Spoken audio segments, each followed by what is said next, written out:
जय हिंद बच्चों। कैसे हैं आप सब? आशा करती हूँ आप लोग खूब स्वस्थ हैं और अपनी पढ़ाई में सब लोग व्यस्त हैं बच्चों। तो आइए, हमारे जो क्लास 12 के बच्चे हैं, जो हमने मदन मोहन मालवीय का पाठ पढ़ा था, महामना मालवीय, तो उसमें जो शेष पाठ है बच्चों, इसको हम लोग क्लियर कर लेते हैं। आज मोस्ट इंपॉर्टेंट है, परीक्षा में आपको देखने को मिल सकता है। आगे बढ़े बच्चों, इससे पहले आपसे छोटी सी निवेदन है। जी हाँ बच्चों, आप जानते हैं, चैनल को आप सब्सक्राइब करें, वीडियो को लाइक भी किया करें बच्चों, और अपने मैक्सिमम फ्रेंड सर्कल में इसे शेयर करने का प्रयास करें, क्योंकि हम इस चैनल के माध्यम से निरंतर आपको क्लास 9 से लेकर 12 तक हिंदी का पाठ्यक्रम संपूर्ण करा रहे हैं निःशुल्क। तो आज हम परीक्षा के साथ तक हैं और परीक्षा के बाद भी आपके साथ बने रहेंगे। जो हमारे क्लास 9 से लेके 12 तक बच्चे हैं, उन सबको ये चीजें निःशुल्क प्रोवाइड होंगी। तो आप सबको जितना प्रयास हो सके अपने फ्रेंड सर्कल में इसे शेयर करने का प्रयास करें। चलें बच्चों, अब हम लोग अपने टॉपिक पे आते हैं। देखते हैं। जयंती ते महाभागा जन सेवा प्रायणाः जरा मृत्युम भयम नास्ति एषाम कीर्ति तनुः क्वचित। तो अब जयंती का अर्थ जय हो, जन सेवा प्रायण, जन सेवा में तत्पर रहने वाला, और जरा मृत्यु भयम, जरावस्था अर्थात बुढ़ापावस्था या मृत्यु का भय, नास्ति नहीं है, कीर्ति तनु यश रूपी जो शरीर है, शरीर को क्वचित कभी भी नहीं है। तो अब देखिए, कभी भी होता है, क्वचित का अर्थ होता है हिंदी में कभी भी, कहीं भी। तो आप देखिए यहाँ पर, आप संदर्भ को देखिए बच्चों, यहाँ से 2 नंबर आपका पक्का होगा। आप जब भी पाठ को पढ़ें, संदर्भ को ज्यादा ध्यान दें, क्योंकि संदर्भ याद नहीं रह जाता, और अनुवाद चीजें थोड़ा बहुत जब पढ़ते रहते हैं तो अनुवाद थोड़ा बहुत अगर शब्द इधर उधर है तो भी आपको पूरा नंबर मिलेगा। पर यहाँ पर जो ये आपका जो फैक्ट है, पाठ बच्चों, पाठ का नाम सही होना चाहिए। तो इसलिए आप ध्यान से पढ़िए, बस 2 से 3 बार, किसी भी वीडियो को 2 से 3 बार जरूर ध्यान से देखिए, इसका रिजल्ट आपको अच्छा मिलेगा बच्चों। कोई भी वीडियो किसी भी के क्लास का, किसी भी सब्जेक्ट का, आप कोई मैक्सिमम मल्टीपल टाइम उसको देखें और उसको स्क्रीनशॉट लें, पढ़ें। बस पढ़ने पर फोकस करें बच्चों, क्योंकि सफलता का और कोई मंत्र नहीं है और कोई ऑप्शन नहीं है पढ़ने के अलावा। तो अब इस श्लोक का हम लोग क्या करते हैं, अनुवाद देख लेते हैं। इसमें कह रहा है कि जन सेवा में प्रायण तत्पर वह व्यक्ति या महापुरुष जयशील होते हैं और जिनके यश रूपी शरीर को कहीं भी बुढ़ापे तथा मृत्यु का भय नहीं होता। कहने का तात्पर्य है कि जो लोग अपना जीवन जन कल्याण के लिए समर्पित कर देते हैं, उनकी कीर्ति मृत्यु के बाद भी जीवित रहती है। तो ये रहा आपका चैप्टर 6 का थोड़ा सा पाठ शेष था बच्चों। अब आप पिछले पाठ को बस देख लीजिएगा, प्लेलिस्ट हमने प्लेलिस्ट बना दिया है एक संस्कृत नाम से, तो आप वहां पर जाइए, सारे क्लास को जितना पढ़ाया है दोहरा लीजिए, और वहां से बच्चों यहीं से, क्योंकि हम ये एक्स्ट्रा कुछ भी नहीं पढ़ा रहे, पूरे पाठ को आप देख रहे होंगे, पूरे पाठ को हम बिल्कुल भी नहीं पढ़ा रहे, क्योंकि पूरे पाठ को पढ़ने का अब समय नहीं है, समय का अभाव है। बस हमको वही चीज पढ़ना जो हमारी परीक्षा में हमको मिल जाए। हमने 7-8 लेसन को, अब ये 7 लेसन है, 7 लेसन हमने पढ़ दिया। अब 7 लेसन में 5 बात, 2 किसी में 4 है, किसी में 5 है। मॉडल पेपर में जितना था हमने सब उतने को लेकर आपको पढ़ाया है। तो बस इसी को तैयार करते जाइए बच्चों, और देखिएगा कि आप परीक्षा में इसमें से जरूर मिल जाएगा, यहीं से ही मिलेगा। जितना हमने इसके पहले पाठ पढ़ा दिया और ये जो लास्ट पार्ट है इसको पढ़ा रहे हैं, आपको यहीं से मिलेगा। ध्यान दीजिएगा, तैयार कर लीजिए इसको, बस तैयारी पर ध्यान दीजिए बच्चों। चलिए, तो अब हम पंचशील, ये देखिए चैप्टर 7, पंचशील सिद्धांत। पंचशील सिद्धांत, अब ये पंचशील सिद्धांत क्या है बच्चों? ये पंचशील सिद्धांत वो है महात्मा बुद्ध के समय पर एक प्रकार का होता था, जैसे अहिंसा न करना, सत्य बोलना, असत्य मतलब क्या कहते हैं, धन इकट्ठा न करना, अहम न करना, ब्रह्मचर्य का पालन करना, ये सारी चीजें होती थी। और वर्तमान में पंचशील का अर्थ है कि मतलब 2 देशों के बीच में कोई चीज सिद्धांत बनाना कि आपस में मिलजुल कर भाई बंधुत्व के हिसाब से अच्छे से रहना है। तो ये सारी चीजें हैं। तो महात्मा बुद्ध के समय के पहले से देख लीजिए कि महात्मा बुद्ध क्या करते थे। तो अब यहाँ पर देखिए बच्चों, पंचशील मति, थोड़ा सा बड़ा कर दे, शिष्टाचार विषय का सिद्धांत। अब देखिए, महात्मा गौतम बुद्ध एतान पंचापि सिद्धांतान पंचशील मति नामना स्व शिष्यान शास्ति अस्म। अत एवायं शब्दः अधुनापि तथैव स्वीकृतः इमे सिद्धांतः क्रमेण एवं सन्ति। मतलब ये सिद्धांत जो है क्रम से ये है, अहिंसा है, सत्यम है, असत्यम है, और मतलब असत्यम मतलब कि चोरी ना करना, और क्या कहते हैं अप्रमाद है, और ब्रह्मचर्य, यही सारे हैं 5। तो अब ये देखिए शिष्टाचार विषय का शिष्टाचार हो गया संबंधी, और एतान मतलब इनको, नामना मतलब नाम से, और शास्त्री मतलब उपदेश देते हैं, अधुना भी, ये अब भी, और तथा उसका उस ही प्रकार।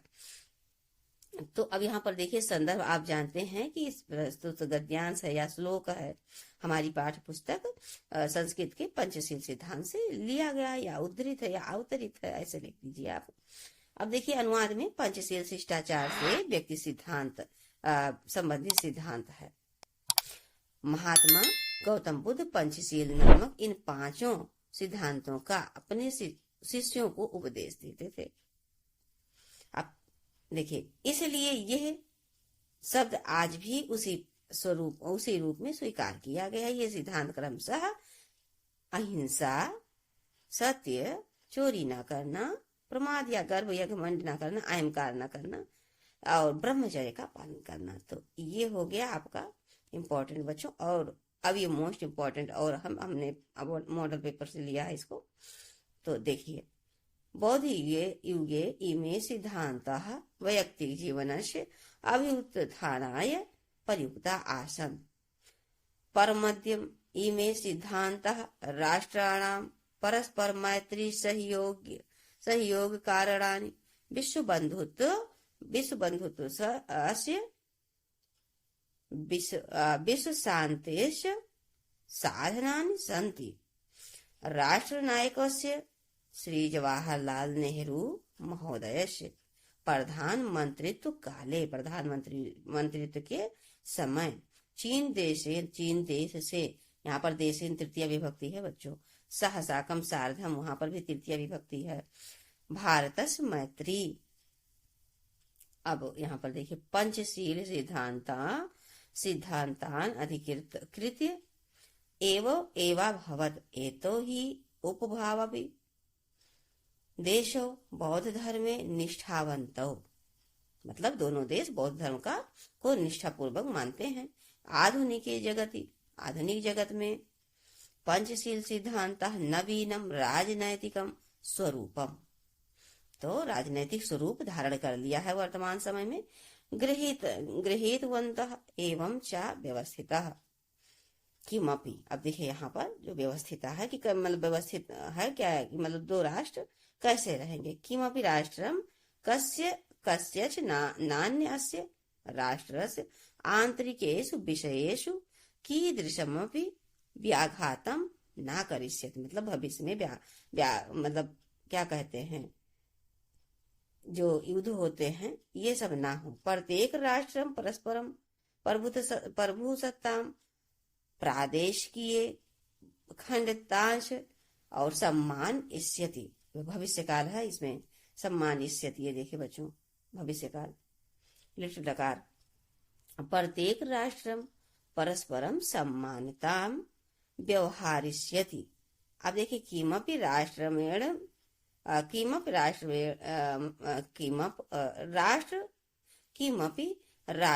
परेण न क्रियम्यस्ते। अब देखिए सर्वाण्यपि राष्ट्राणि मिथः स्वाम प्रभुसत्तां शांत्या रक्षयन्ति। यहाँ पर भी भविष्य लिट लकार लगा हुआ है। विश्वस्य यानि राष्ट्राणि शांति मिशन्ति तानि इमान् नियमा अंगीकृत्य परराष्ट्र सार्धम स्वामैत्री भावम दृढ़ीकुर्वन्ति। तो इस प्रकार से बच्चों अब देखिए इमे मतलब ये होता है व्यक्तिगत जीवन से, तो व्यक्तिगत जीवन आसन थे परमध्य, किंतु आज विश्व शांति और विश्व शांति के साधन हो गए हैं। अधिकार करके या आधार पर, यतो ही क्योंकि निष्ठावंतो आस्था रखने वाले जगत संसार में गृहीतवन्तः धारण किया कर लिया है। कस्य नान्यस्य अन्य किसी के राष्ट्र की व्याघातम हस्तक्षेप प्रादेशिकी खंडतांश और प्रादेशिक अखंडता का सर्वाण्यपि सभी मिथः परराष्ट्र सार्धम मतलब दूसरे राष्ट्रों के साथ स्वामैत्री भावम अपने मैत्री भाव को दृढ़ीकुर्वन्ति मतलब दृढ़ करते हैं, मजबूत करते हैं। अब आप जानते हैं कि इसका जो 2 नंबर का संदर्भ है बच्चों, तो ये आप पहले दिया हुआ, इसी को देखिए। ये देखिए हमारी पाठ्य पुस्तक संस्कृत के पंचशील सिद्धांत से लिया गया है या अवतरित है। तो अब इसके हम लोग अनुवाद पर चलते हैं। बौद्ध काल में ये सिद्धांत व्यक्तिगत जीवन के उत्थान के लिए प्रयुक्त किए जाते थे, किंतु आज ये सिद्धांत राष्ट्रों के परस्पर मैत्री एवं सहयोग के कारण बन गए हैं तथा विश्व बंधुत्व एवं विश्व शांति के साधन हो गए हैं। राष्ट्र के नायक श्री जवाहरलाल नेहरू महोदय अपने जो प्रधानमंत्रित्व जो समय था, उस समय पंचशील के सिद्धांतों को स्वीकार करके ही चीन देश के साथ भारत की मित्रता हुई थी, क्योंकि दोनों राष्ट्र ही बौद्ध धर्म में निष्ठा रखने वाले हैं। आधुनिक जगत में पंचशील के सिद्धांतों ने नव राजनीतिक स्वरूप धारण कर लिया है तथा वह इस प्रकार निश्चित किए गए हैं। अब देखिए क्या क्या है। कोई भी राष्ट्र किसी दूसरे राष्ट्र के आंतरिक विषयों में किसी भी प्रकार का हस्तक्षेप नहीं करेगा, पहला। दूसरा, प्रत्येक राष्ट्र परस्पर प्रभुसत्ता प्रादेशिक अखंडता का सम्मान करेगा, ये हो गया दूसरा। तीसरा है, प्रत्येक राष्ट्र परस्पर समानता का व्यवहार करेगा और कोई भी राष्ट्र दूसरे राष्ट्र में से आक्रांत व्यवहार नहीं करेगा, मतलब आक्रमण युद्ध वगैरह नहीं करेगा। सभी राष्ट्र अपनी अपनी प्रभुसत्ता की शांतिपूर्वक रक्षा करेंगे। विश्व के जो भी राष्ट्र शांति की इच्छा रखते हैं वह इन नियमों को स्वीकार करते हैं और दूसरे राष्ट्र के साथ अपने मैत्री भाव को दृढ़ करते हैं या मजबूत करते हैं। तो यह है बच्चों। अब यहाँ शुरू से आप स्क्रीनशॉट ले लीजिए, यहाँ से ये देखिए। चलिए, अब स्क्रीनशॉट इसलिए क्योंकि समय का बहुत अभाव है। अब मैक्सिमम पढ़ने पर फोकस कीजिए, तो दोहराते रहिए बस। जितनी बार आपको समय मिल पाए मैक्सिमम आप दोहरा लीजिए, जब तक आप उसको अपने मन से न लिख पाए। ध्यान से पढ़िए बच्चों। देखिए, आप इसको ही संस्कृत पढ़िए, संस्कृत पढ़ लीजिए और इसका शब्द अर्थ पढ़ लीजिए। उसके बाद अपने मन से कीजिए और फिर मिलाइए कि हम कहाँ गलत कर रहे हैं। 2 से 3 बार ऐसा देख लेंगे। उसके बाद आप अपने आप से 3 से 4 बार आप प्रैक्टिस कर लीजिएगा बच्चों। इस तरह से पहले पढ़ लीजिएगा। पहले कोई चीज ध्यान से पढ़िए 1 से 2 बार, उसके बाद उसका प्रैक्टिस कीजिए। इससे क्या होता है कि अपना जो हमने क्या पढ़ा और क्या समझा, इसका अच्छे से अवलोकन हो जाता है। तो इसका आप शब्दार्थ है, देखिए बच्चों, आपके सुविधा के लिए। ये देखिए, अब इसका अनुवाद आप सबसे पहले इसको ले लीजिए, थोड़ा सा 2-3 पार्ट में करके, और फिर उसके बाद ये देखिए। चलिए, आपने स्क्रीनशॉट ले लिया होगा। मिलते हैं बच्चों आपको फिर। आप देखते हैं मॉडल पेपर में क्या चीजें हो रहा है नेक्स्ट टॉपिक के साथ। और तब तक के लिए खूब आप पढ़ते रहिए, प्रसन्न रहिए, खुश रहिए और एकदम निडर होके बस पढ़ते रहिए। जय हिंद, जय हिंद।